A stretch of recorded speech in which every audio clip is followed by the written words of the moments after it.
Bonjour tout le monde et bienvenue à ce nouvel épisode du Spot, le podcast qui parle de géomatique de façon décontractée. Avec moi, mon fidèle co-animateur Jonathan. Hey, hey. Ça va? Ouais, toi? Yes, ça va. Jonathan Dash 4G. Dash 4Go, yes. Grosse semaine? Oui. Ouais, ça roule pas mal. Tu me prends dépourvu avec cette question. Effectivement. Ouais. Et toi? Grosse semaine? Ouais, grosse semaine, ça roule pas Bon, mal. Pas mal de codes. Dis-moi, Jonathan, on a des commanditaires cette semaine? Ouais, des bons partenaires, comme à l'habitude. Nos fidèles partenaires, ABTech, le service avant tout, pour tous vos équipements d'arpentage, mesurage logiciel. Donc, vraiment une excellente qualité de service, je dois dire. Ouais. Puis, notre bon vieux partenaire Balise. Ouais, merci. L'archevêque de la géomatique, Luc Vaillancourt. Hey, cette semaine, Jonathan, on reçoit Tony Saint-Pierre de chez Xeos. Yeah. Allô, Tony? Bonjour. D'habitude, on commence avec un chin. Le roi du leader aérien ou... Santé. Merci d'être venu nous voir. Descendre de Québec, en plus. Donc, habituellement, on commence toujours par en apprendre un peu plus sur notre interlocuteur. Donc, comment t'es rentré dans le milieu de la géomatique, Tony? D'où tu viens? Ouais, d'où tu viens? Comment... Où es-tu né? Moi, quel hôpital? De Bécomo. Ah ouais, OK! Ouais. Wow. Puis, j'ai étudié en foresterie. Je suis ingénieur forestier. Okay. C'est la même faculté, foresterie géomatique. Et, à Bécomo? Non, j'ai étudié à l'Université Laval. À Laval, oui. Puis, de fil en aiguille, je suis devenu géomètre aussi. Puis, c'est ça, quand j'ai fini mes études, je suis retourné à Bécomo. J'ai travaillé pendant 10 ans de temps là.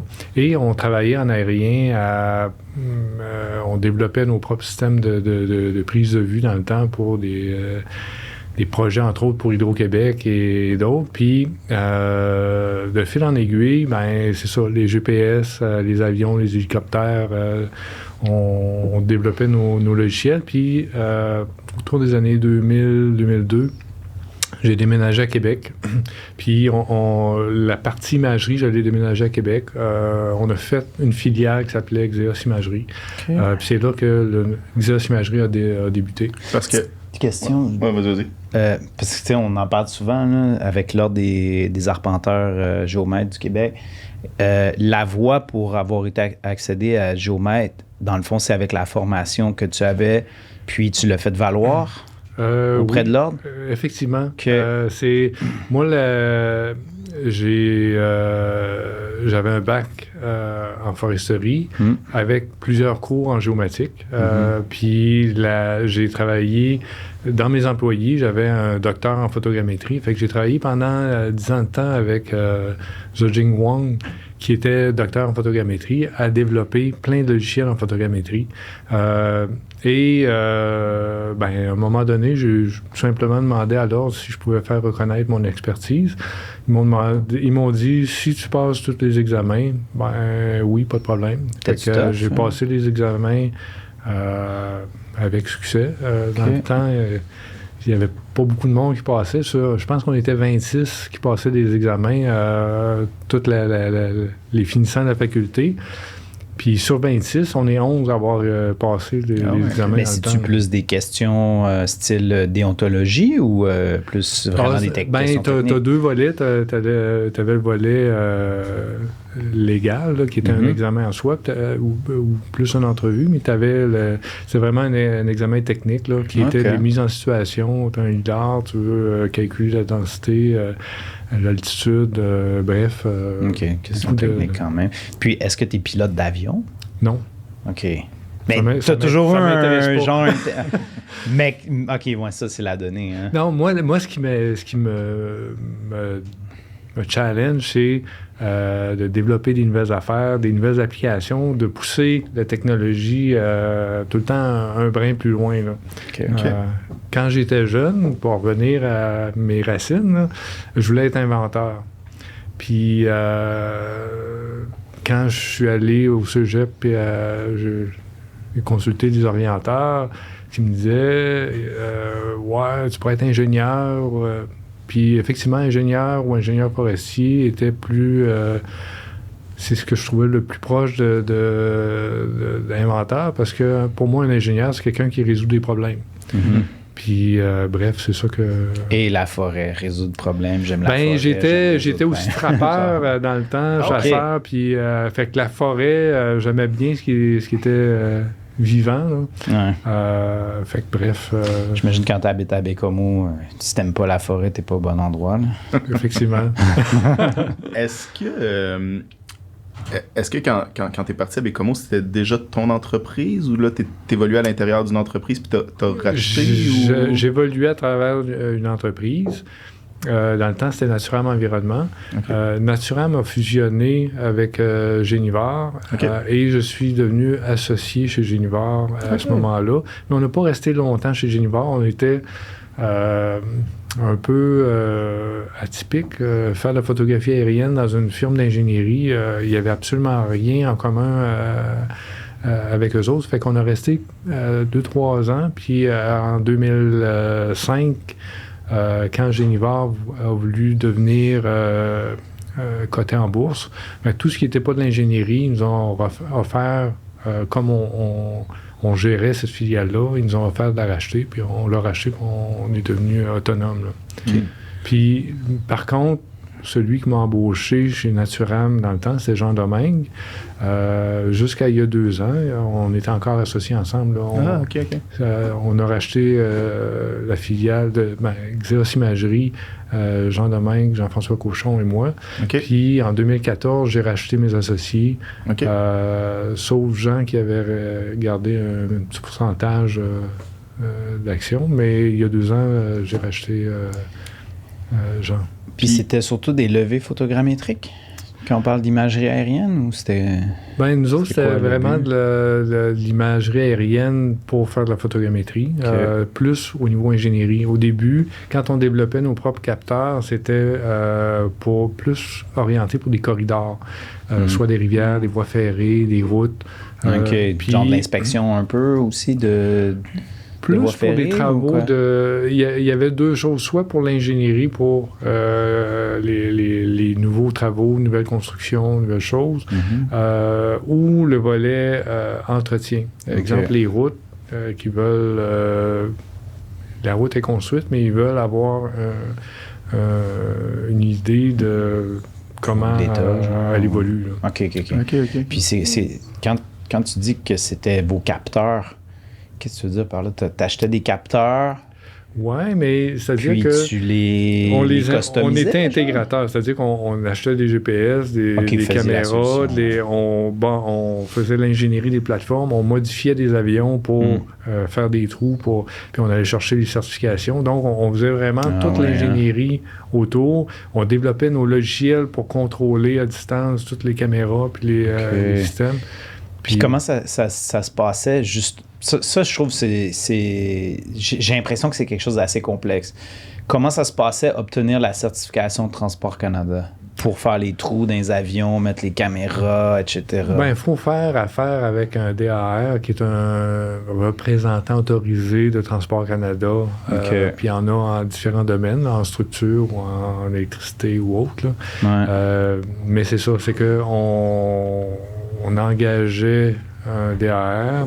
Puis on travaillait avec lui sur le design de ce qu'on avait besoin.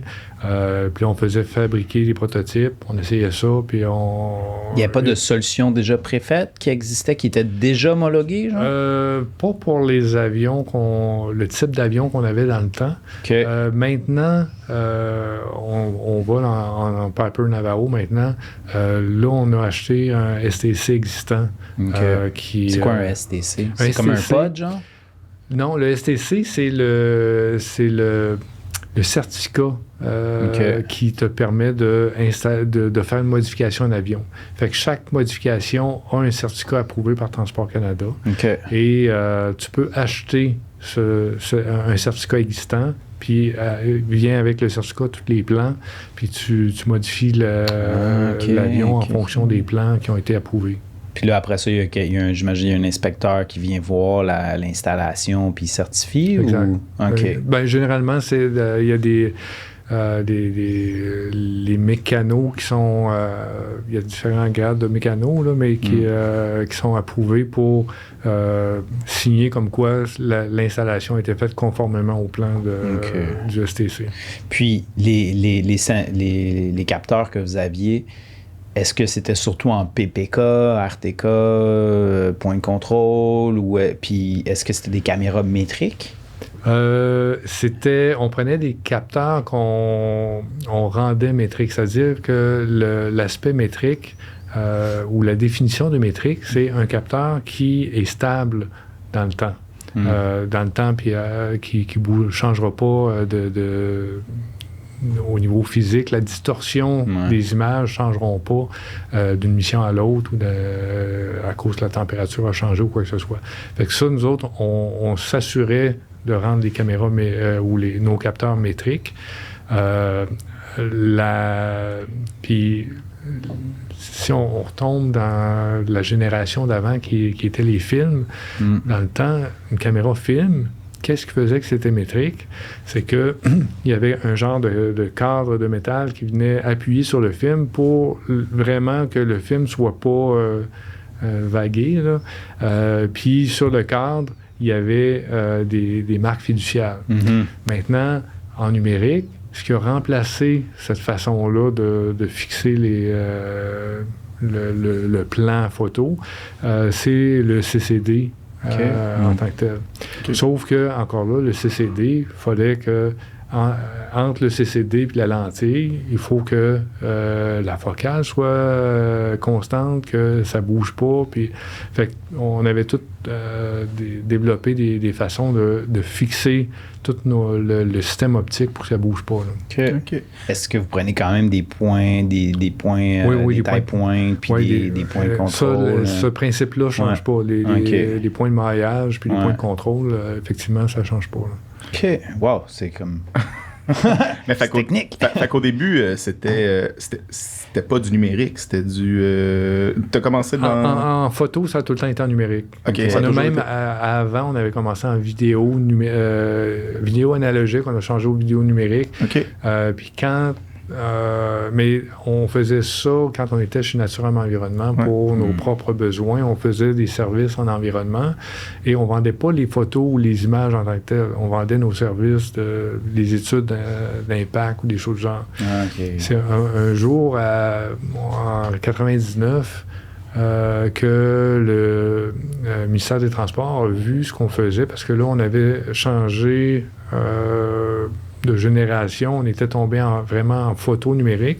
Puis le ministère des Transports nous ont regardé nos photos, puis ils ont dit « Hey, nous autres, on ne veut pas vos services d'ingénierie ou de quoi que ce soit. Ce qu'on veut, c'est vos photos. » C'est là qu'on a commencé à faire des contrats de photos pour nos clients. Okay. Est-ce que vous avez déjà essayé les full... Aujourd'hui, j'ai l'impression que ce qui se fait beaucoup en RGB, c'est l'utilisation des full frame. Oui. Est-ce qu'on peut expliquer c'est quoi le full frame? Tony, je pense qu'il est mieux placé que moi parce que les full frame, c'est... t'as deux types de photos numériques. Le full frame qui est une image comme on connaît. C'est un cliché qui correspond à tout ce qui est là. Un CCD ou une dimension fixe d'image. L'autre mode, c'est ce qu'on appelle le push broom, qui est juste une barrette de CCD. Puis à mesure que l'avion avance, c'est comme si on scannait. C'est exactement le même principe qu'un photocopieur. Quand le photocopieur passe sur la feuille, il y a juste une barrette de CCD, mais il enregistre... Ça, c'est le rolling shutter, ça. C'est genre obturateur à roulement. C'est pas mieux un obturateur mécanique qui saisit tout, dans le fond?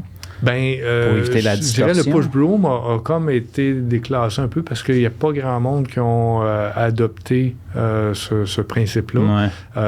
Exemple, au gouvernement du Québec, il y a uniquement les full frame qui ont été ou qui sont approuvés. Mais il y a peut-être 10-15 ans, il y avait les deux technologies, puis on ne savait pas laquelle prendrait le marché. Puis 10-15 ans, c'est peut-être plus il y a 20 ans. Là. Mais bref, là, c'est vraiment le full frame qui a pris le marché. Dessus, puis avec une DSLR, dans le fond, full frame, on est capable maintenant, à 40 mégapixels, on est capable d'avoir une pas pire résolution. Je te dirais que c'est pas des DSLR. Là. Maintenant, c'est ça. Il y en a qui utilisent ça. Beaucoup. Ils mettent ça dans un pod. DSLR 60 mégapixels. Ouais, je te dirais que la qualité n'est pas la même qu'avec les grosses caméras qu'on utilise.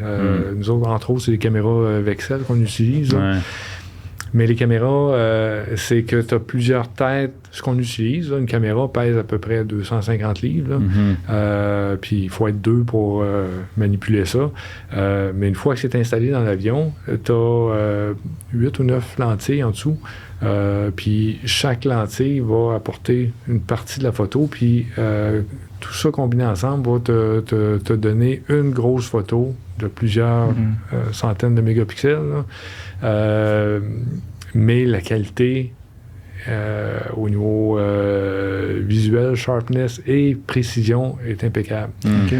Les DSLR, on a travaillé avec ça, puis on n'est jamais capable d'obtenir la même précision qu'avec les grosses caméras. Okay. Ah, je comprends. Puis, ça dépend tout le temps de l'usage que tu veux faire. Si tu veux faire des photos que tu n'as pas besoin d'une grande précision, tu peux prendre ça. Mais si tu veux vraiment faire ce qu'on appelle la caméra métrique, puis faire une qualité ingénierie, à ce moment-là, ça prend des grosses caméras certifiées. Là. Puis vous volez à quelle altitude à peu près? Ça dépend.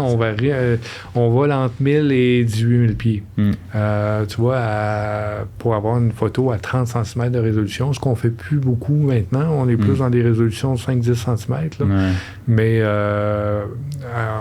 on couvre à 17-18 000 pieds, on a une photo à 30 cm de résolution.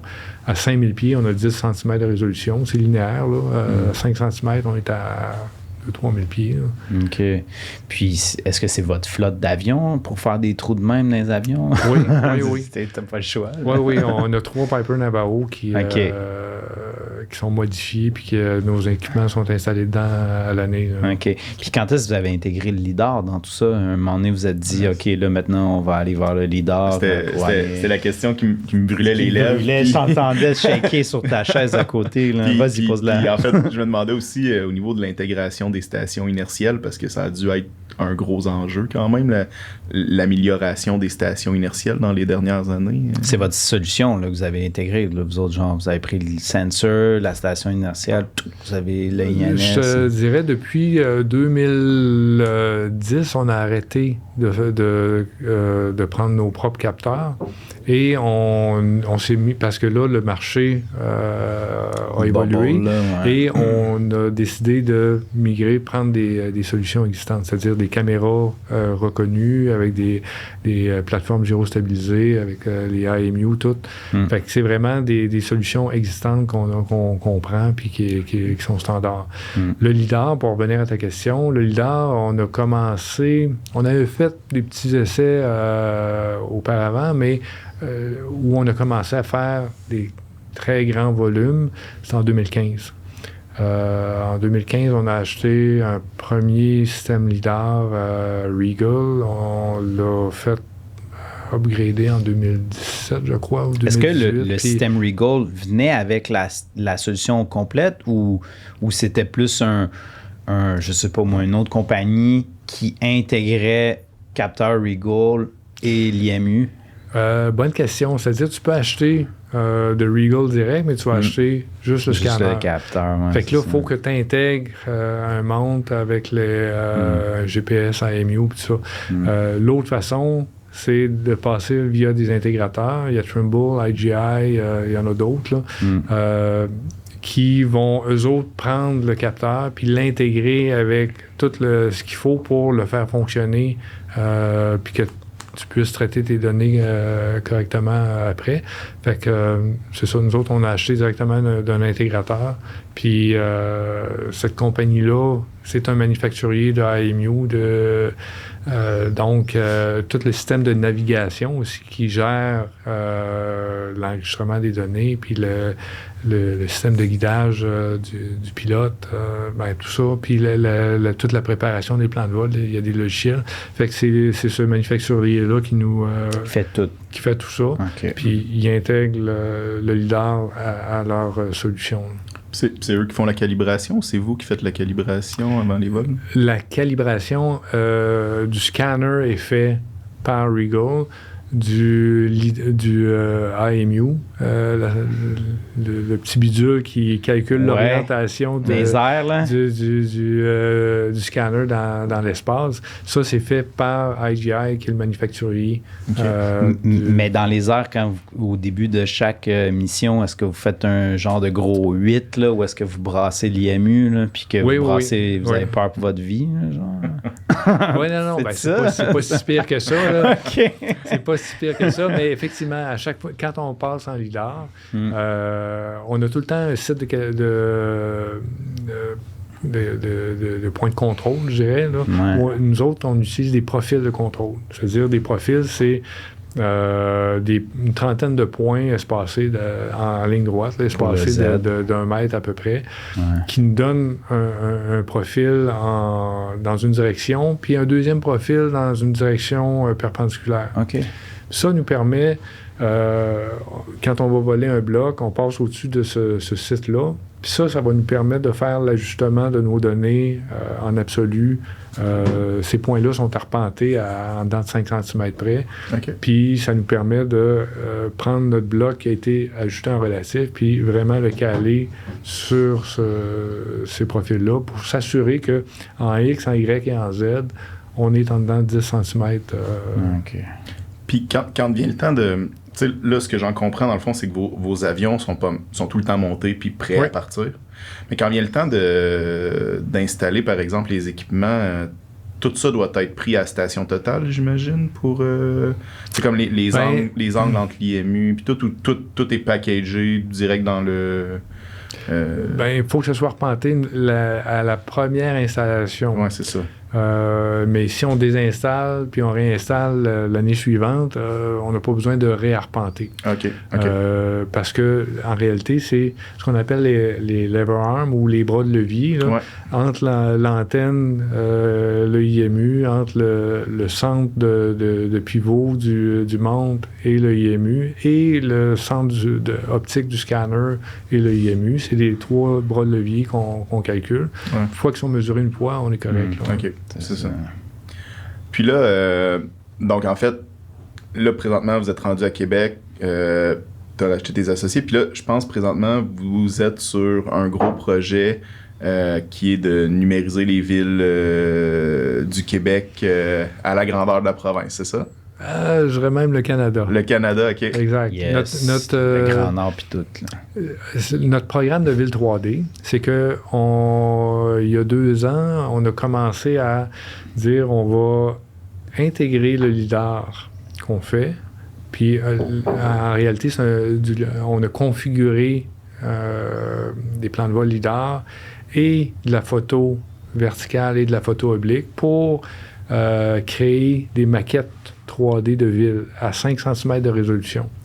Fait que une ville, puis ça existait déjà, ça commençait un petit peu en Europe, un petit peu aux États-Unis, mais de voler des villes au complet, il y en avait pas vraiment qui faisaient ça, ou très peu, puis parce que ça coûte une fortune. Puis souvent, on voyait ça, qu'ils faisaient un centre-ville ou quelques bâtiments, mais nous autres, le programme qu'on a dit, c'est si on veut que les gens puissent gérer avec nos villes 3D, il faut couvrir une ville au complet. Puis, fait que c'est là qu'est venue l'idée. On a fait un premier projet pilote l'année passée avec la Ville de Québec. On a volé l'ensemble du territoire, je dirais, de l'agglomération de Québec. Ça inclut Québec, Ancienne-Lorette, Saint-Augustin, Wendake. On a volé tout le territoire à 5 cm de résolution avec du lidar à 30 points par mètre carré. On a fait la maquette. Et bref, les données, la Ville de Québec utilise nos données et c'est un peu notre banc d'essai parce que on a eu une vitrine technologique avec la Ville qui nous a été accordée pour justement ouvrir le canal de communication avec la Ville. Puis ça nous permet d'échanger avec les différents services de la Ville pour, leur montrer nos données, qui travaillent avec, puis échanger dans les deux sens, c'est-à-dire qu'on reprend leurs commentaires, on adapte un peu en fonction de leurs commentaires, puis ça permet de faire avancer notre projet. Là, la première année est terminée. Là, on a lancé cette année le survol d'autres villes. On a volé Montréal, Laval, Saguenay. On est en plein départ au niveau de la mise en marché. Fait que là, on prend ces villes-là pour se faire connaître. On fait plusieurs congrès cet automne. Puis notre objectif, c'est que dès le printemps prochain, là, on ouvre la machine pour voler à peu près... sur 2 ans, on veut voler toutes les villes de 30 000 habitants et plus au Québec. OK. Puis ouvrir ça au reste du Canada. C'est-à-dire, dès l'année prochaine, on va commencer à voler un petit peu aussi en Ontario et l'année suivante, ouvrir aux autres provinces. Fait que sur 5 ans, on veut vraiment couvrir toutes les villes de 30 000 habitants et plus au Canada. Et on veut également renouveler ces données-là parce que c'est beau avoir des données, mais il faut que ce soit à jour pour que les gens puissent s'en servir puis qu'il y ait de la valeur. Donc, on veut revoler soit à chaque année ou aux 2 ans, dépendamment de la grosseur de la ville. Wow, OK, c'est ambitieux. Puis, on a développé une interface web qui permet aussi à tout le monde d'avoir accès aux données s'ils s'abonnent, bien sûr. Hein. Mais... l'accès web fait en sorte que tu n'as pas besoin d'avoir de connaissances en géomatique pour être capable d'utiliser puis de travailler. Dans un contexte où on a une pénurie de main-d'œuvre, on ne veut pas que le contrôle des données soit confiné seulement au département de géomatique. On veut que si, je sais pas, l'ingénierie ou peu importe le département ont besoin d'avoir des renseignements, ben au lieu d'aller sur le terrain ou au lieu d'avoir à faire une demande au département de géomatique, peux-tu me sortir ça, puis je vais avoir ça dans 3 semaines, ben ils vont sur leur ordinateur, ils prennent les mesures, ils vont voir en 3D de quoi a l'air le terrain, sans même avoir à se déplacer, avec des outils simples qui leur permet de simuler le niveau d'une inondation, de prendre des mesures en 2D, en 3D, de faire plein de choses, de jeter un bâtiment à terre, de reconstruire, de mettre une simulation de bâtiment dans la ville, dans le vrai contexte, de façon très, très simple avec 3 clics de souris. Ah, c'est bien ça. Puis actuellement, tu sais, ça ressemble à quoi les cas d'usage? C'est qui votre clientèle? Parce que moi, je vois de la clientèle partout pour ce genre de produits. La clientèle qu'on vise, comme je vous dis, nous autres, on commence la mise en marché. Fait qu'il n'y a pas beaucoup de gens qui l'utilisent. Mais ce qu'on vise, c'est toutes les firmes d'ingénierie, les firmes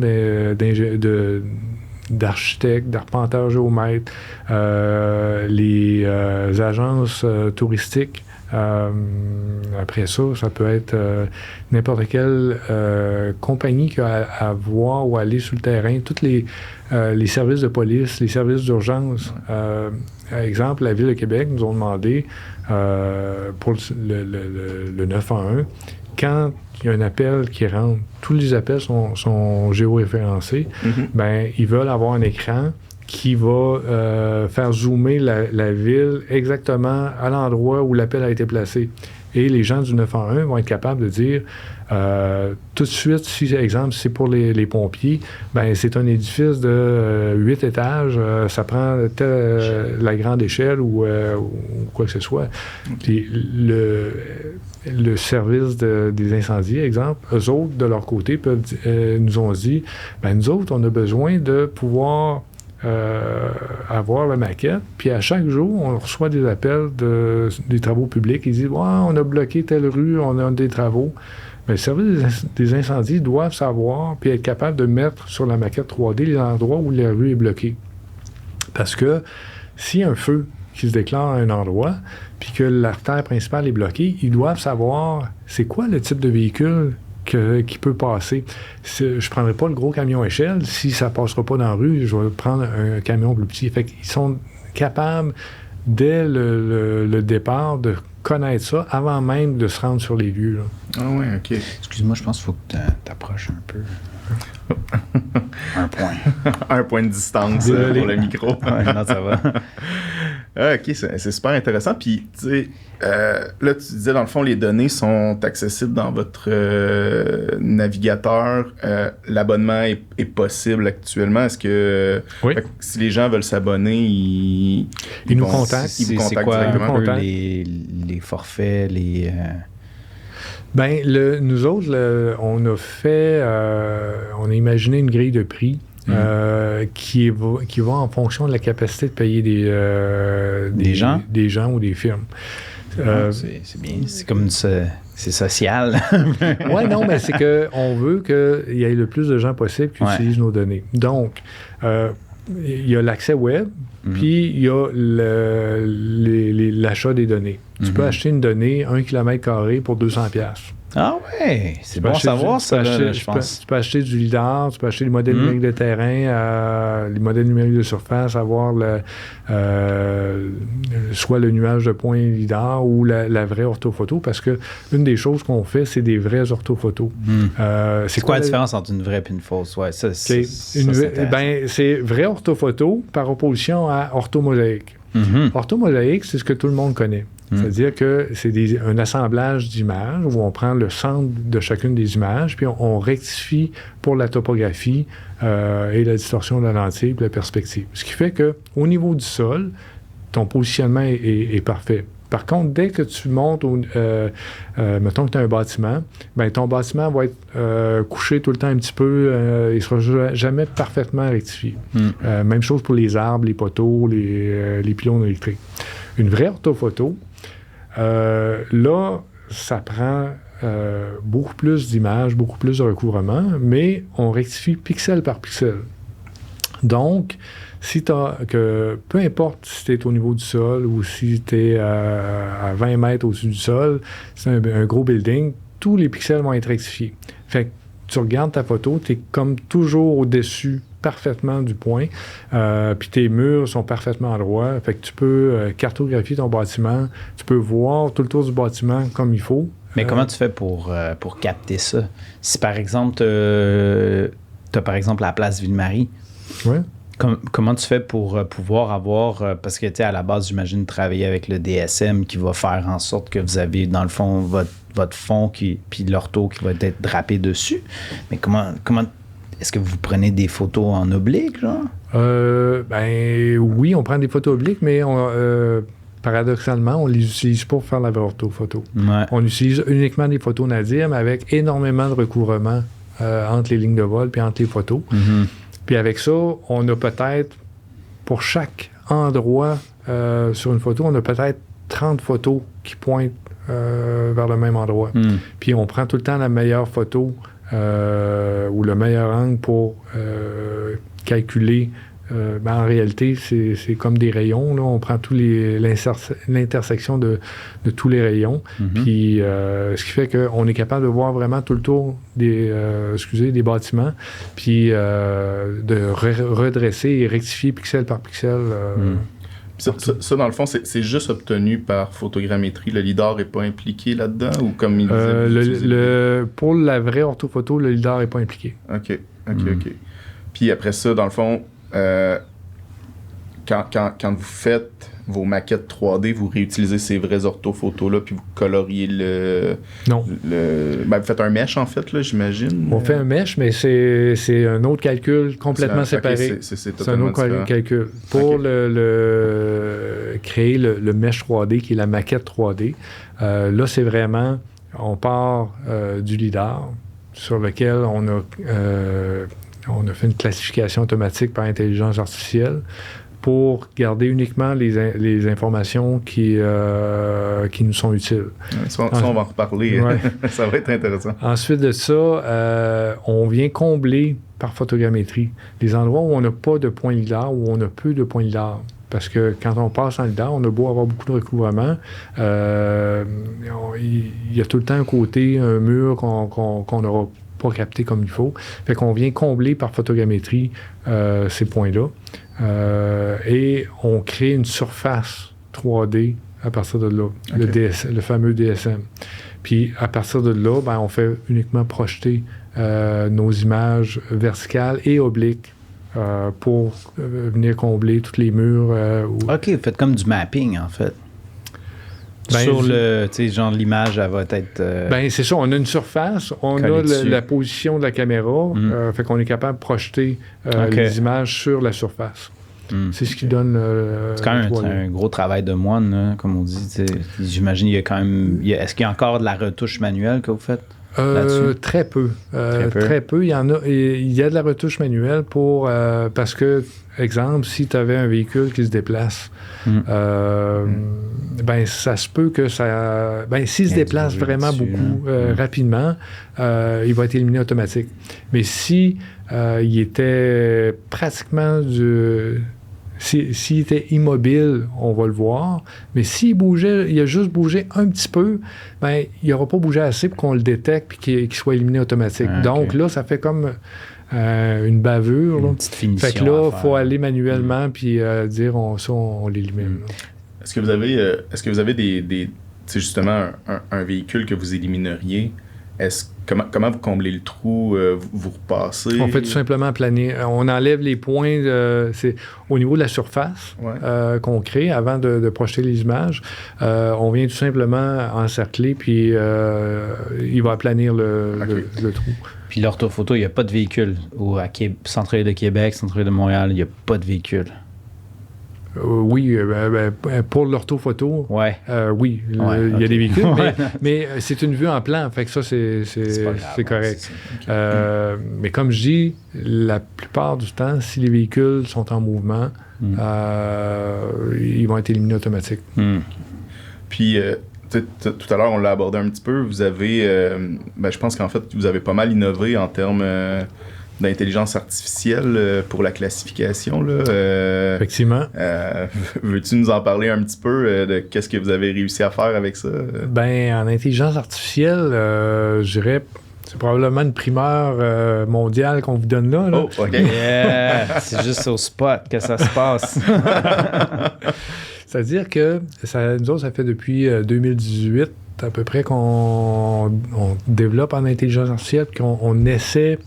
Le gros projet qui nous tenait à cœur, c'est d'être capable de classifier les nuages de points lidar de façon purement automatique par intelligence artificielle. OK. On a été longtemps où on plafonnait à peu près comme toutes les équipes dans le monde qui développent là-dedans. Quand tu arrives à 80% d'efficacité, il y a comme un plateau qui est dur à dépasser. Ouais. Le plateau, j'explique un peu le type d'erreur qui peut survenir. Exemple, tu as un grand centre d'achat. Le toit, souvent, va être considéré ou détecté par l'intelligence artificielle comme du sol. Parce que c'est plat, puis le sol, c'est plat, puis... tu peux avoir aussi de l'eau qui va être détecté au niveau du sol ou sur des toits. Ça, c'est le 20% d'erreurs, mais qui font en sorte que c'est inutilisable. OK. Nous autres, on est arrivés à passer par-dessus ça. On a changé un peu les paradigmes, puis l'approche, puis les façons de faire en intelligence artificielle pour appliquer au nuage de points 3D. Et on est capable de tenir je dirais la quasi-perfection. On est à 99% d'efficacité. Là. Ah ouais, wow. Aïe aïe. Actuellement, on classifie le sol, l'eau, la végétation, les bâtiments, les véhicules, le bruit. Et ce qu'on vise faire dans les prochains mois, c'est classifier tous les poteaux, les fils électriques, les ponts, bref, toutes les classes qui s'en viennent après, là, toutes les tours. Notre but à moyen terme là, est, de pouvoir segmenter la maquette 3D pour être capable de gérer un peu comme différentes couches d'informations, mais que c'est la maquette 3D. Un des autres objectifs est capable de reconstruire les objets parfaitement. Exemple, un des projets qu'on a, c'est que les bâtiments, nous autres, tout est pris de façon aérienne. Ce qui fait que si tu as un toit puis que ou un balcon, mettons, en dessous du balcon, tu vois pas. On n'a pas de données. Ce qui fait que dans le mesh 3D, ça va créer une déformation. Fait que nous autres, ce qu'on vit, c'est être capable de faire apprendre à l'ordinateur un paquet de formes de building possibles, puis qu'avec le nuage de points, on soit capable de venir combler les endroits où on n'a pas de points, parce que c'était dans des zones d'occlusion non visibles. Fait que là, on pourrait, à partir de là, régénérer une maquette sans déformation.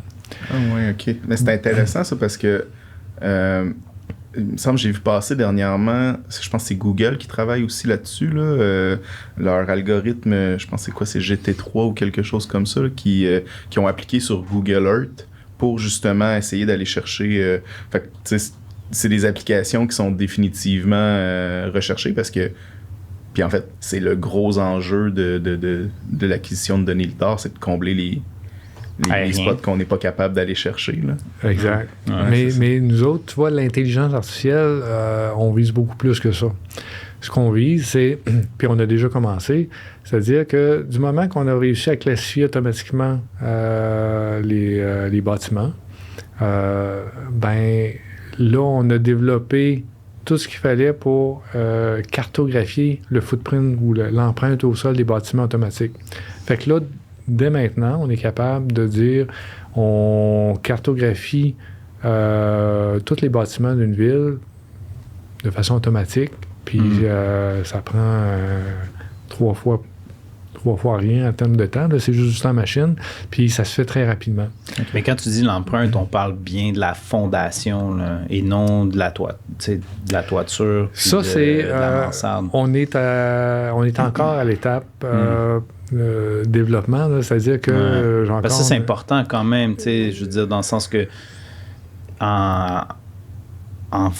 mettons, en arpentage ou en urbanisme, la notion d'empreinte, c'est vraiment de la fondation. Oui, mais quand je dis qu'on est encore un peu à l'étape de développement, on a des rencontres de cédulés avec la Ville de Québec, différents services, pour écouter.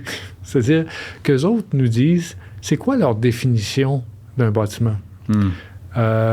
Puis... Pour différents clients, la définition peut être différente. Même chose pour la hauteur des bâtiments.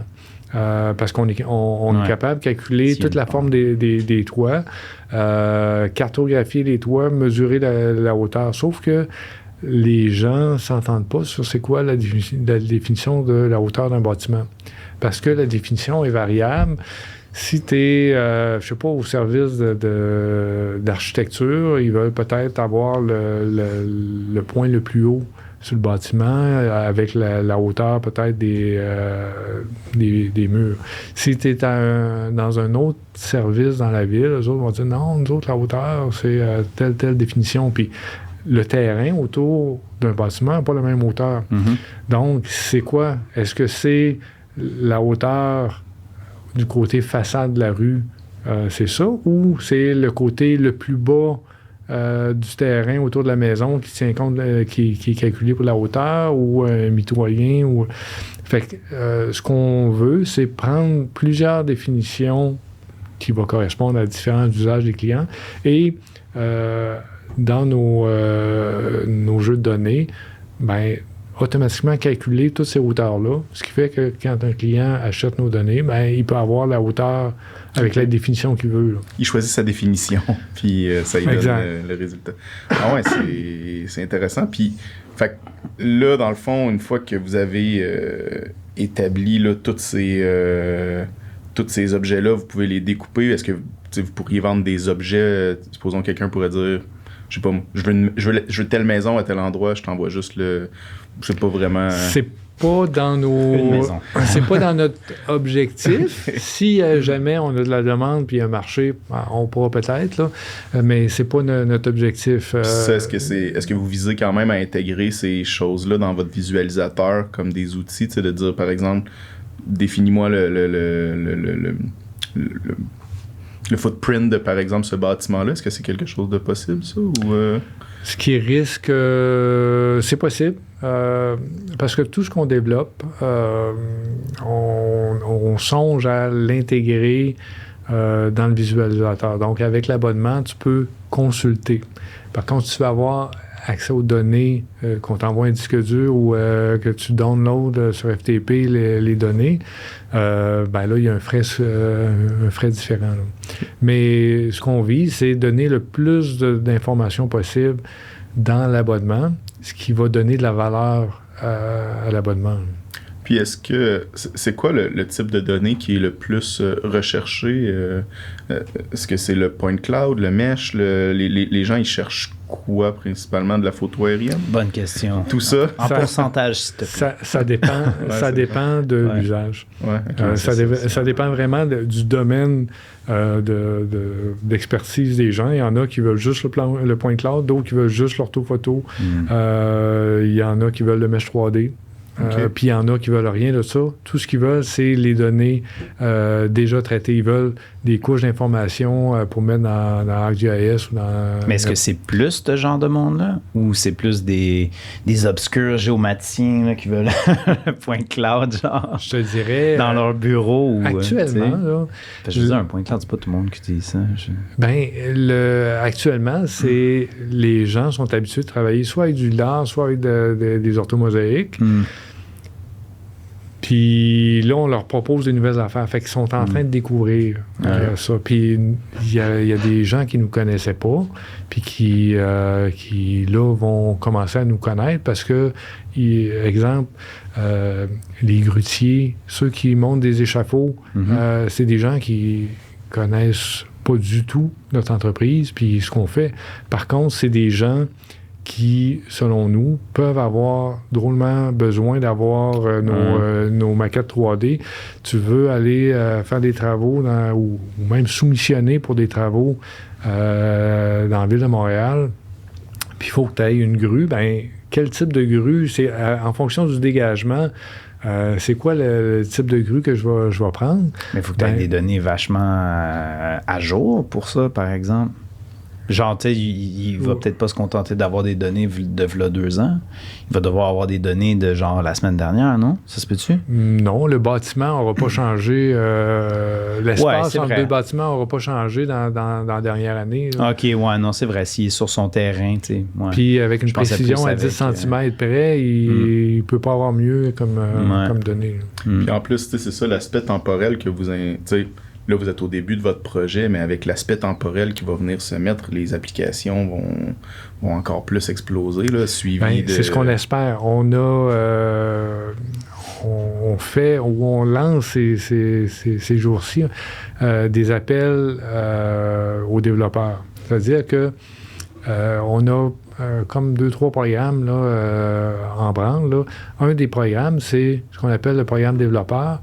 C'est tous ceux qui veulent développer des applications basées sur nos données. On est prêt à regarder avec eux autres c'est quoi leur projet. Okay. Puis on va sélectionner les projets, puis on va travailler avec eux autres, on va leur fournir des jeux de données gratuits pour qu'ils puissent développer des applications. Le but, c'est que ça aboutisse sur des applications commerciales, mais qui vont décupler le besoin ou le générer une demande là, pour nos données. Mais c'est intéressant ça parce que tu sais, je voyais sais, présentement, puis je sais pas si vous avez été impliqué dans ce projet-là, mais tu sais, la Ville de Québec qui travaille sur ces zones inondables actuellement, tu sais, ils ont fait un gros travail de cartographie des zones inondables, tu sais, puis moi, je vois des besoins pour le type de produit que... La Ville de Québec, ah ouais? Ouais, la Ville de Québec, ils ont Montréal a comme quasiment plus de besoins au niveau des zones inondables. Ben, Ouais, je pense qu'il y a beaucoup de villes qui ont des je pense besoins. que c'est ça, exact. Ouais, Parce que le gouvernement du Québec a lancé un genre de programme pour, je Une pense, mise à jour. c'est de cartographie des zones inondables. Ouais. Je ne sais pas sur combien de temps ça s'étire. Je pense que c'est sur 5 ans là, que toutes les villes doivent mettre à jour vous impliquer un peu là-dedans. les zones inondables. Oui et non. C'est-à-dire qu'on fait beaucoup de relevés LIDAR qui vont servir à ça. Mais on n'est pas impliqué dans le développement ou quoi que ce soit. Mais ils consomment vos données LIDAR. Oui, ils consomment. Oui, c'est ça. OK. Mais jusqu'à date, c'est beaucoup le gouvernement du Québec qui lance des appels d'offres, puis on remporte les appels d'offres, puis Tout le temps. On aimerait ça, mais c'est pas de même que ça marche. Parce que tu sais, j'imagine dans... Bon, tu sais, il y a le programme Ville 3D qui est un peu votre projet à vous, mais tu sais, vous faites quand même beaucoup du service. Oui, puis oui. Actuellement, tout le volet service, c'est ce qui sert à financer le volet développement de notre programme de Ville 3D. OK. Puis, fait que, tu sais, j'imagine que vous avez été impliqué dans tout le projet de cartographie au LIDAR depuis les genre... Depuis le début du programme. C'est ça, exact. Les premières acquisitions LIDAR que le gouvernement du Québec a fait faire dans son programme d'acquérir le Québec au complet, on était dans la première batch, puis on a eu à chaque année, ils ont complété une première couverture, puis là, on imagine ou on espère qu'ils vont refaire la deuxième couverture, mais oui, on est là-dedans. Fait que quelqu'un qui va sur forêt ouverte dans l'OT de la donnée, c'est potentiellement de la donnée Xeos. Il y a beaucoup de données là-dedans qui proviennent de Xeos Imagerie, oui. OK, c'est intéressant. Un des défis, j'imagine, que vous avez, c'est d'occuper l'espace aérien, surtout dans les villes. Est-ce que vous volez de nuit à cause de ça? Ou, tu sais, comme... Le LIDAR, souvent, va être volé de nuit. Ouais. À cause... surtout les gros aéroports, là, Montréal, là, on essaie de voler de nuit parce que c'est plus facile. Parce que quand on est de jour, la photo, on le fait, là. Mais le LIDAR... Ouais, vous faites la photo quand même, mais c'est quoi vos contraintes au niveau de la photo pour faire des lignes de vol et tout? Ça doit être une bonne... c'est beaucoup de gestion, complexe, surtout là. que Montréal, il y a trois tours de contrôle. C'est-à-dire qu'il y a Dorval, il y a le secteur au nord avec Mirabel, puis il y a le secteur au sud ou à l'est avec Saint-Hubert. Puis nous autres, nos lignes de vol, veut pas, on croise, il faut dépasser l'île de Montréal, donc on tombe tout le temps dans les deux autres zones. Fait que c'est beaucoup de coordination avec les tours de contrôle, mais ça se fait. Ça se fait, okay. Ça se fait. En LIDAR, c'est plus simple parce qu'on peut voler de nuit, puis ça fait en sorte qu'il y a moins de trafic aérien, donc les contrôleurs aériens aiment beaucoup quand on vole de nuit. C'est plus simple pour eux autres. OK. Est-ce que vous avez déjà fait du LIDAR vert, du LIDAR bathymétrique? Est-ce que c'est quelque chose... Êtes-vous équipé pour faire ça? Ou... On n'est pas équipé. Le LIDAR bathymétrique, ça fait déjà... quelques contrats, plusieurs contrats même qu'on fait. Puis juste cette année, on participe à 3 gros contrats. On est en train de le réaliser. Là. OK. Mais c'est que le LIDAR bathymétrique coûte... juste le système LIDAR coûte 2 millions à peu près. C'est à peu près le prix pour les systèmes LIDAR, sauf que généralement, quand c'est un LIDAR terrestre, on a toute la période pas de feuilles ou pas de neige où on peut l'utiliser. Puis quand il y a de la neige, on essaie d'aller voler aux États-Unis, fait qu'on amortit sur plusieurs mois dans l'année. Le LIDAR bathymétrique, du moins au Québec, les gens ou les donneurs d'ordre qui sont principalement gouvernement du Québec, Ressources naturelles Canada, CMQ, CMM, là, veulent tout le temps ça, pas de feuilles à l'automne. Fait qu'on a une période d'1 mois à peu près pour réaliser tous nos mandats. Fait qu'on peut pas amortir un lidar bathymétrique. L'investissement n'est pas rentable si on travaille juste 1 mois dans l'année. Fait que ce qu'on fait, c'est qu'on a des partenaires américains qui, eux autres, ont un lidar bathymétrique. Donc, on fait les travaux avec eux autres. C'est-à-dire, c'est eux autres qui viennent le voler. Par contre, nous autres, on fait toute la portion gestion de projet et tous les relevés de terrain au sol, c'est nous autres qui les fait. Le contrôle qualité, ça, c'est tous nous autres qui gèrent cette partie-là. OK. Puis la pénétration. En échange, on leur donne des contrats bathymétriques, puis ils nous donnent des contrats de lidar terrestre à faire durant la période hivernale. Fait que c'est un échange de contrats. Là. OK. Puis vous allez chercher quoi comme profondeur avec le bathymétrique, mettons, dans le fleuve Saint-Laurent, par exemple? Ça dépend tout le temps de la turbidité de l'eau, mais... Au printemps, ça doit être assez... Je dirais, là où c'est le plus efficace, c'est entre 0 et 2,5 mètres de profondeur, puis après ça, entre 5 et 15 mètres de profondeur. Il y a comme 2 fréquences lidar.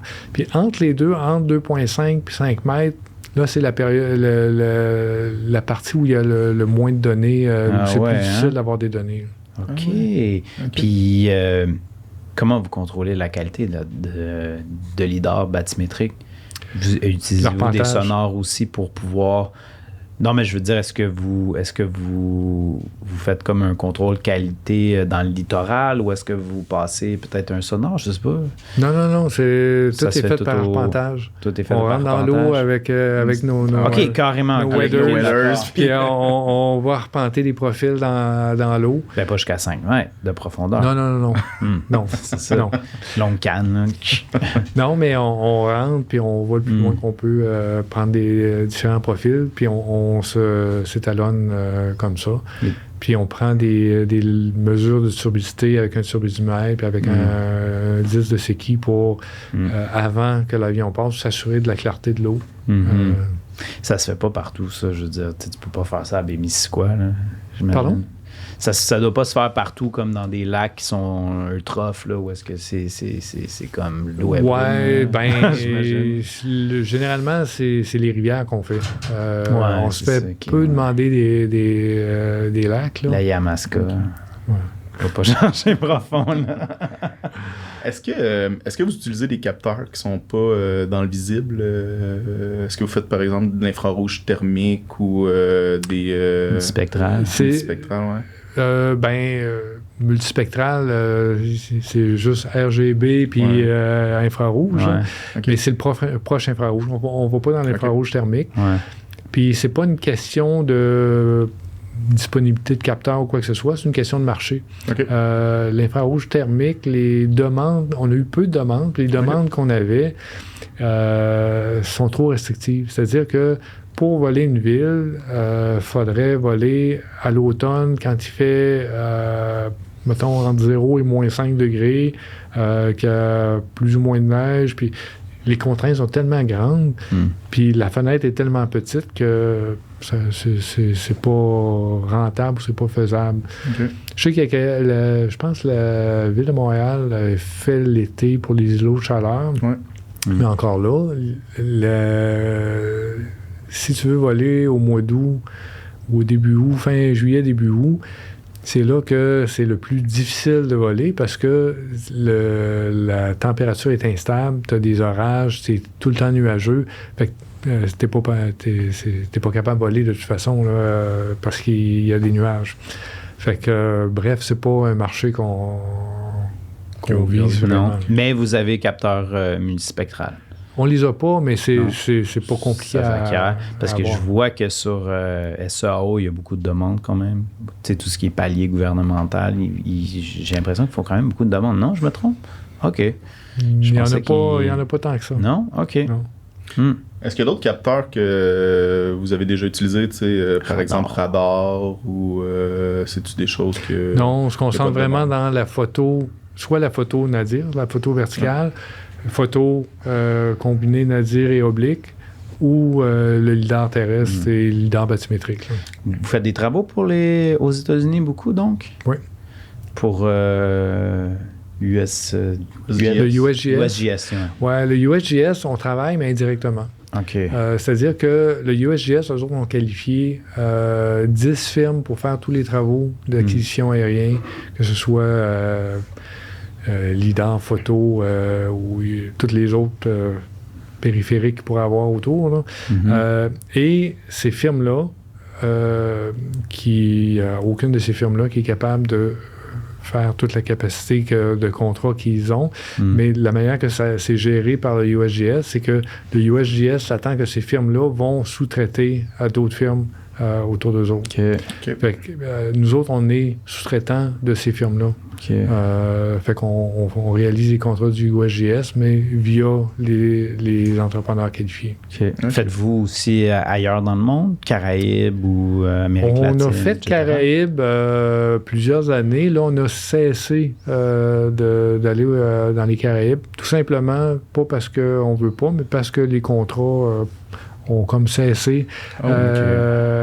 Juste quand il y a eu la crise en 2008-2009, là, les contrats ont pas mal cessé. On est retourné peut-être une fois ou deux, mais on a comme abandonné un peu ce marché-là. On regarde pour le Maroc, mais là, on est en discussion avec les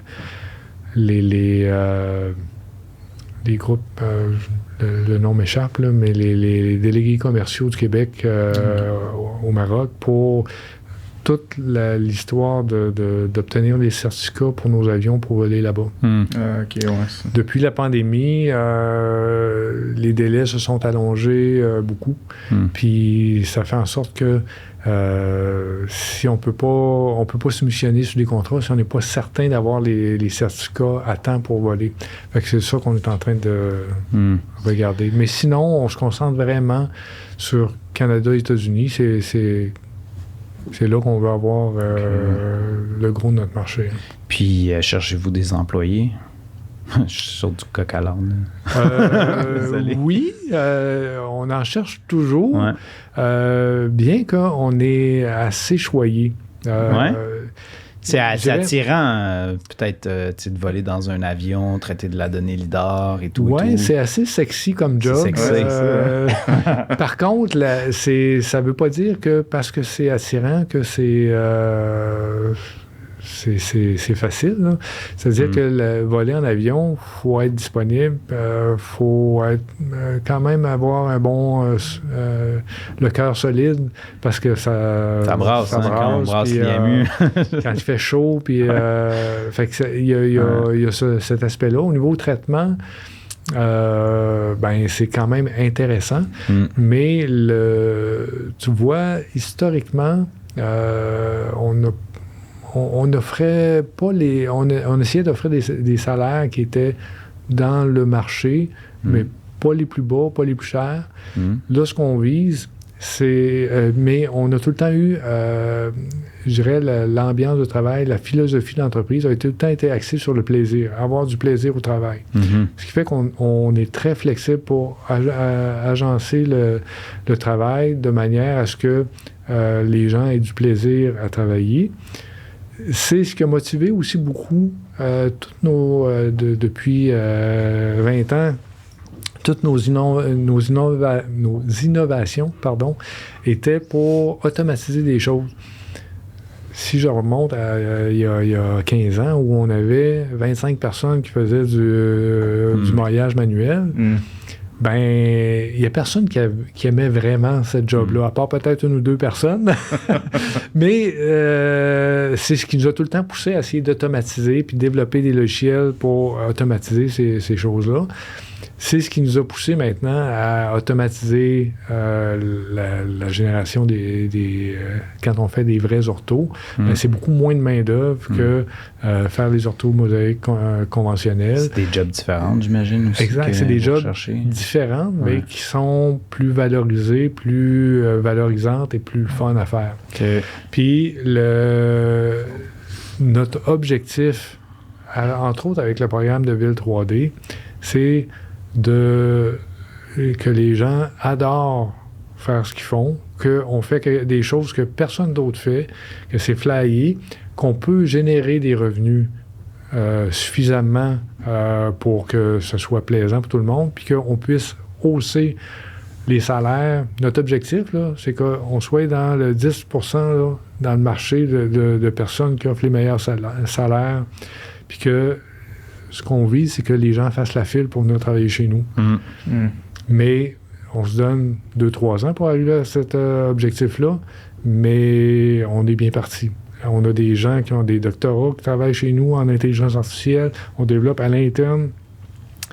Tout le monde participe un peu à tout. C'est-à-dire que ceux qui travaillent en intelligence artificielle ont besoin de l'équipe de production pour dire « Hey, peux-tu me tester telle affaire sur un projet, voir de quoi ça a l'air? » Ceux en production vont voir ça en R&D puis dire « Hey, j'ai un problème sur un projet, peux-tu me développer quelque chose qui nous permettrait de faire ça automatique? » Puis autant les nouveaux que ceux que ça fait 15 ans qui travaillent pour nous autres travaillent ensemble dans tout ça, puis ils ont du plaisir. Puis on a une table de baby-foot, puis tout le monde joue. La table de baby-foot est importante. Ping-pong, mais table de baby-foot. On rit bien, mais je considère que la table de baby-foot est l'élément le plus important pour rassembler puis créer des liens entre les employés dans les... Parce que je joue avec eux autres, donc que le stagiaire qui rentre dans l'entreprise, qui joue au baby-foot avec le président, ça fait tomber les barrières, ça crée des liens. À moins qu'il y en ait un qui est trop fort, là, puis il pète tout le monde. Il y en a toujours un là, qui fait des moves. Mais là, d'après ce que j'en comprends, vu que c'est ton entreprise, ça fait longtemps qu'il joue, c'est ça. On essaie de s'adapter à tout le monde et de les faire progresser dans le baby-foot. Bon, autant que dans l'emploi. Puis tu sais, la table de baby-foot, c'est un bel endroit aussi pour hey, j'ai tel problème. Effectivement. Tu sais, fais juste pas mettre ta tasse à café dessus. Mais ce qu'on veut éviter, c'est que quelqu'un s'assoie à son ordinateur, puis passe 8 heures en avant de l'ordinateur, puis parte de là, puis s'en aille chez eux après. Ça, pour moi, ça serait un échec. Ben, il y en a qui aiment ça aussi. Il y en a qui sont comme ça. Peut-être des employés, mais que tu fasses ça 365 jours par année, je suis pas convaincu que c'est bon pour une entreprise. Parce que ça prend de la cohésion, ça prend un esprit d'équipe intéressant, puis le fait que tu te parles, puis la pandémie a mis en lumière ce qu'on appelle les discussions de corridor, c'est important parce que c'est là que tu vas apprendre. Hey, sur ce projet, moi, j'ai découvert telle affaire qu'on pourrait. Ah ouais, j'avais pas pensé à ça. Puis là, ça se met à brainstormer. Puis c'est quand on dit 1 + 1 = 3, c'est ça. C'est quand on fait communiquer les gens ensemble, il y a tout le temps des choses intéressantes qui ressortent que si on avait été chacun de notre bord, on n'aurait pas vu. Fait que, est-ce que. Fait que votre philosophie, par rapport au télétravail puis tout ça, est-ce que vous vous exigez d'être au bureau ou... On exige et on est lousse en même temps. C'est-à-dire que on demande... Oui, mais non. Non, mais oui. C'est qu'on demande que les gens viennent travailler au bureau. Okay. Puis, par contre, si... Ils ont un empêchement. On a toujours eu un horaire flexible. Fait que les gens organisent leur horaire. Moi, je gère pas l'horaire des gens, c'est autogéré. Puis, s'il y a quelqu'un qui a un rendez-vous à quelque part puis qui dit « Ouais, ça va être plus efficace si je travaille de chez nous aujourd'hui », tout le monde est équipé pour travailler en télétravail. Puis, ou si quelqu'un se sent pas bien, qu'il y a un petit symptôme, c'est automatiquement, tu restes chez vous, tu travailles à distance. Fait que puis avec l'ambiance qu'on a au bureau, tout le monde veut venir travailler au bureau. C'est ça. Fait que, je dirais, à part une personne au ventre, puis un des développeurs en intelligence artificielle qui, lui, est physiquement dans une autre ville, fait qu'il vient au bureau occasionnellement, mais sinon, tous les autres travaillent tout le temps à 95% en présentiel. C'est intéressant. Puis, ça ressemble à quoi l'avenir pour Xeos? Vous en allez vers où? Votre programme de ville 3D, j'imagine, mais Xeos dans 5 ans, c'est quoi? Ben, dans 5 ans, on veut rester une petite équipe. On veut pas grossir. On veut pas... c'est quoi une petite équipe? Une petite équipe, c'est en bas de 30 personnes. OK. Parce qu'en haut de 30 personnes, là, ça commence à avoir besoin de ressources humaines. Puis on veut rester à dimension humaine. Par contre, on veut faire des affaires flyées que personne d'autre est capable de faire, puis qu'on va vraiment apporter des données à valeur ajoutée à nos clients. Fait qu'on veut être un peu essentiel, puis apporter des nouvelles choses. Je pense que c'est toujours une bonne idée quand tu es capable d'allier créativité et précision. Là. C'est-à-dire, d'habitude, c'est un bon cocktail. Oui, mais je pense que aussi, vous êtes quand même bien implanté. Une nouvelle compagnie qui veut faire compétition, qui au niveau aérien, qui arrive, je veux dire, trouve-toi de quoi de plus original. Xeos, c'est déjà là. L'autre chose, au niveau à venir, moi, j'ai tout le temps dit que pour moi, c'est une fierté d'être une entreprise du Québec et de Québec. Puis j'ai tout le temps dit que je voulais pas vendre à une multinationale. OK. Fait qu'on veut rester une entreprise québécoise. Puis moi, là, j'ai entamé un programme de transition tranquillement pour transférer des actions à des employés qui, eux autres, vont prendre la relève sur un horizon de 8 à 10 ans. Là. OK. Mais ça, je pense que c'est important qu'on soit fier d'être local, puis de rayonner à la grandeur du Canada puis aux États-Unis. On crée de la richesse au Québec, puis on crée surtout des cerveaux avec de la connaissance, de l'expertise qui a de la valeur. Ça, tu vois, c'est quelque chose... je pense que c'est un peu aussi l'idée de nous, notre podcast, c'est de faire rayonner les entreprises du Québec en géomatique, puis la scène d'intelligence géospatiale au Québec. Puis je trouve que... Bien sûr. Puis je trouve qu'on réussit pas encore super bien à le faire parce qu'on a des belles entreprises, on a des belles expertises. Je trouve que c'est ça rayonne pas assez dans le sens peut-être une question de communication puis de marketing peut-être. Ouais, c'est ça. Mais pourtant on est reconnu au Québec en géomatique. Ouais, vraiment, ouais. Parce que tu vois, nous autres on a des employés. On est une vingtaine d'employés, 22 employés. On en a qui viennent de la France, du Rwanda, de la Colombie, du Mexique. Bref, on a 7 pays différents. Puis, entre autres, la personne de Colombie je lui demandais pourquoi ça fait combien de temps que tu as commencé à apprendre le français, parce qu'elle parle très bien français. Elle dit, ça fait 7 ans. Puis, pourquoi en Colombie, tu as décidé d'apprendre le français? Elle dit, c'est parce que je voulais venir travailler au Québec. Ah ouais. Parce qu'elle a étudié en géomatique, puis elle dit, le Québec est reconnu dans le monde pour la géomatique, puis elle dit, j'ai tout le temps voulu aller travailler au Québec. Fait qu'elle a étudié le français pour parler français. Elle a immigré au Canada, puis maintenant, elle travaille chez nous parce qu'elle voulait venir travailler au Québec. C'est le genre de... quand on dit que le Québec, on pense qu'il rayonne pas, mais au contraire, je pense qu'il rayonne. Mais en géomatique, dans les gens qui connaissent la géomatique, quand je pense qu'une entreprise comme la tienne, comme d'autres compagnies, comme Jacques Arthaud et tout, ça dépasse le cadre de ça, tu sais. Je veux dire, c'est des compagnies qui s'exportent bien. Oui, tout à fait. Tout à fait. Mais c'est quoi, c'est une question qu'on aurait dû poser au début, c'est quoi ça veut dire Xeos? Pourquoi Xeos? Ça veut rien dire. Okay. Au début, quand avec un de mes associés, on brainstormait pour trouver un nom, puis là, on regardait sur Internet, ça existe-tu, ça n'existe pas.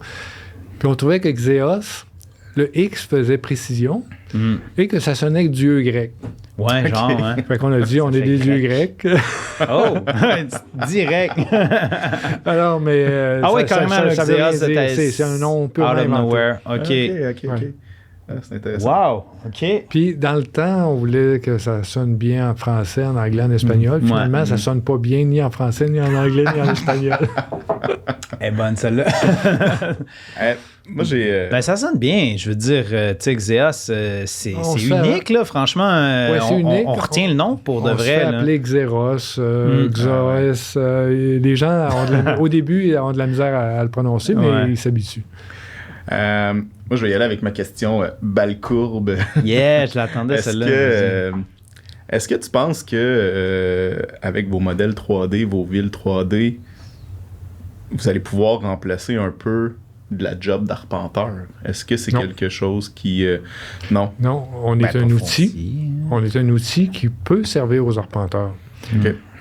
C'est-à-dire que plus les arpenteurs ou n'importe quel domaine vont avoir de la meilleure donnée pour travailler, plus on va leur faciliter la vie. Okay. Par contre, ça ne remplace pas du tout un arpenteur. Okay. Mais s'il veut se servir de la vraie ortho ou des maquettes 3D ou pour mieux documenter le travail qu'il fait, libre à lui. Puis ça, est-ce que c'est des discussions que vous avez déjà eues, par exemple, avec l'ordre, sur comment votre donnée pourrait être utilisée pour... c'est pas des choses qui ont été non, discutées. mais j'ai pas parlé de ça avec l'ordre. Avec Orlando. Dans le sens que nous autres, nos données, on certifie la précision. Est-ce qu'un arpenteur peut l'utiliser? Oui. La réponse est oui. Est-ce que nos données, je les mets dans notre greffe? Non. Okay. Est-ce que Est-ce que j'aurais avantage à les mettre dans le greffe? Sur du cas par cas, peut-être. On pourrait, sur une demande, dire oui, on va mettre dans un greffe une partie des données. Minuté, là, on parle, là, ouais, quand minuté. on dit un greffe. OK. Oui. Géomètre, ça minute aussi des... Oui. Il y a beaucoup d'interrogations autour des géomètres. Je ne sais pas si tu sais, là, je parlais avec un urbaniste, il me parlait, c'est quoi ça, un géomètre? Ouais, non, qu'est-ce que c'est ça? Je peux te donner la définition assez simple, c'est quoi un géomètre? Géomètre et arpenteur géomètre, au niveau technique, il n'y a pas de différence. Au niveau légal, foncier et tout. Le géomètre a l'aspect légal, l'arpenteur géomètre a l'aspect légal que le géomètre n'a pas. Okay. Fait qu'au niveau scientifique, c'est la même formation, c'est la même chose, mais tout ce qui est bornage... foncier. Tout ce qui est foncier, exact, c'est réservé à l'arpenteur géomètre. Okay. Moi, ça donne bien. Le foncier, ça m'intéresse pas. Par contre, on a un greffe, puis on peut minuter pareil. Comme, OK. C'est intéressant. Bon, hein? Ouais, je pense que c'est... merci on beaucoup, aurait pu continuer longtemps. C'est souvent le problème. C'est souvent le problème, Mais je pense que tu es vraiment un incontournable au podcast. Ça fait vraiment plaisir de t'avoir reçu. Ouais, puis bonne chance pour le projet Ville 3D. Je pense que c'est un beau projet, puis je pense qu'il y a bien du monde qui vont... être quoi? Il y a bien du monde qui vont être intéressés par ce projet.